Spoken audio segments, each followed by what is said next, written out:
and welcome back to another Brutus Monroe Design Team project. Today we're using the Tree Farm stamp set as well as some aqua pigments in yellow, orange, and red.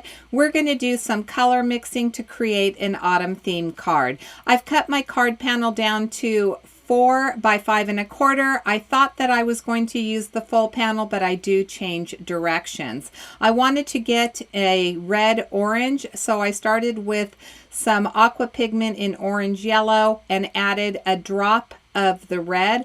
I added a little bit of water to the card panel and to my brush, and I am painting that stripe on. I'm moving on to my next color, which is going to be orange. As you noticed, I did add more of the yellow orange to make sure that I get a nice vibrant orange once I add that little drop of red, and I love this color right here. It came out perfect. In order to get the beautiful yellow that I'm looking for, the vibrant yellow, I am going to add a little bit of water to this orange yellow, and that is going to tone it down just a little bit, and I will add that directly to my card panel. I should have masked this off, and I think that I would have been able to get away with it. I was thinking that I could freehand the lines, but I just don't paint straight, so I ended up cutting this panel down. Here is the red aqua pigment. Look at how beautiful that vibrant color is. I am going to set that aside to dry, and we're going to start with some stamping. This is the Tree Farm stamp set. I'm just going to show you a couple of minutes of Copic coloring. I'm going to color the moose and this pine tree.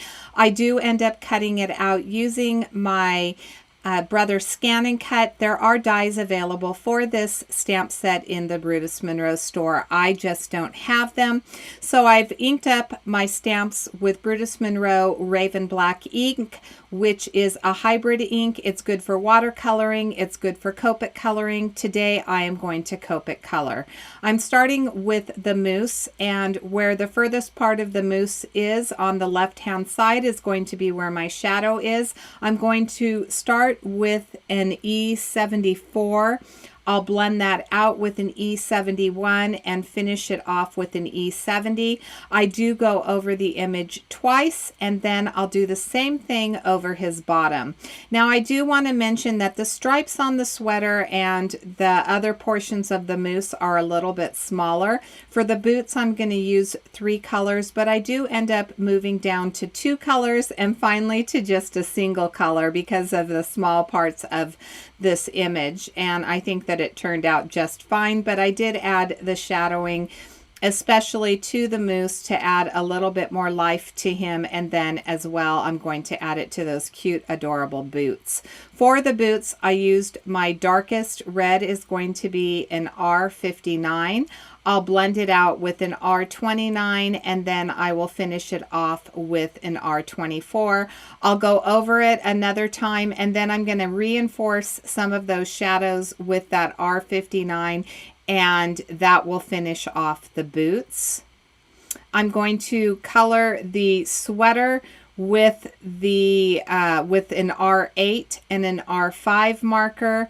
I'll bring in a Y15 and a Y18, and then I do add a little bit of a YR, I think it's an 18 marker, to both a small portion of the sweater and then to the hat as well. So if you haven't subscribed to my channel, I would absolutely love for you to subscribe and ring the bell so that you're notified whenever I do upload a new video. I do upload Brutus Monroe videos every Thursday. If you like what you see, I would absolutely love for you to hit that like button and leave a comment. I also do use affiliate links down in my description box below. If there's an item that you like, if you click that link, you can purchase it at no additional cost to you, but it does help compensate me a little bit for the time that I take to put these videos together and to run this channel. Here is that YR marker. I am also using the Y18, I believe. And then here's where I start bringing in a little bit of the green. So I needed to add some green to tie in the pine trees. I started with what I believe is a G46, and then I'm going to blend it out with a YG45.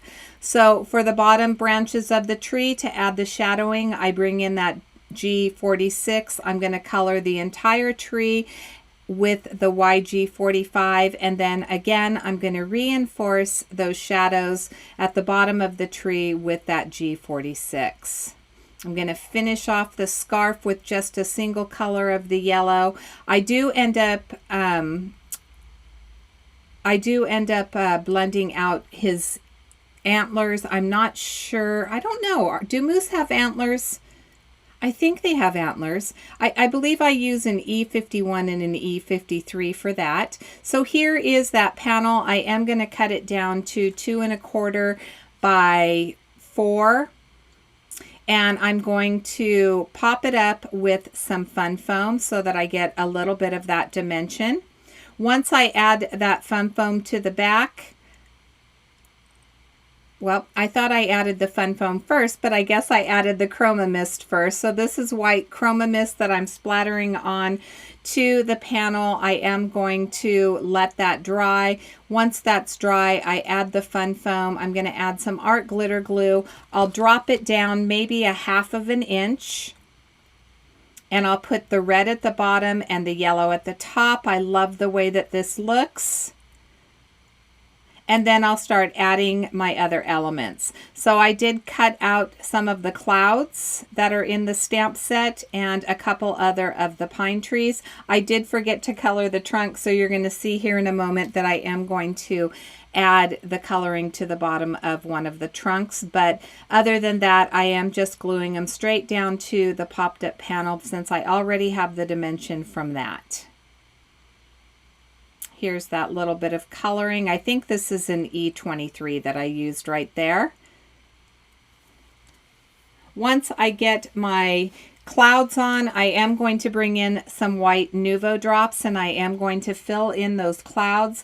That will, I don't know if you're going to be able to see it on camera very well, but it does add a little bit more texture and a little bit more dimension to the clouds, which allows them to pop just a little bit more. There is a new stamp set over in the Brutus Monroe store. There was a No Place Like Home fall release, and I had the No Place Like Fall stamp set. And there is a sentiment in there that says Autumn Wishes, and then there's a second one that says, or it says autumn, and then the sentiment underneath is going to say wishes and warm kisses. I'm going to use some Catherine Pooler orange ink to stamp that. I'll stamp it a couple of times towards the bottom right.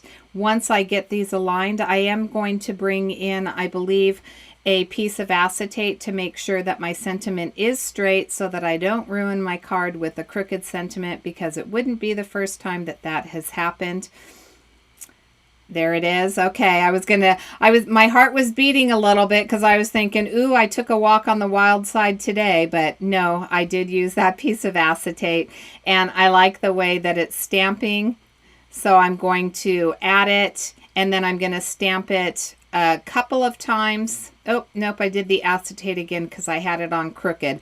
I'll stamp it a couple of times, and that's going to be my card for today. So I will show you a close-up look at the card. I want to thank you so much for joining me today. Again, if you liked the video, please give it a thumbs up. And until next time, I hope you have a fabulous day. Thanks for watching.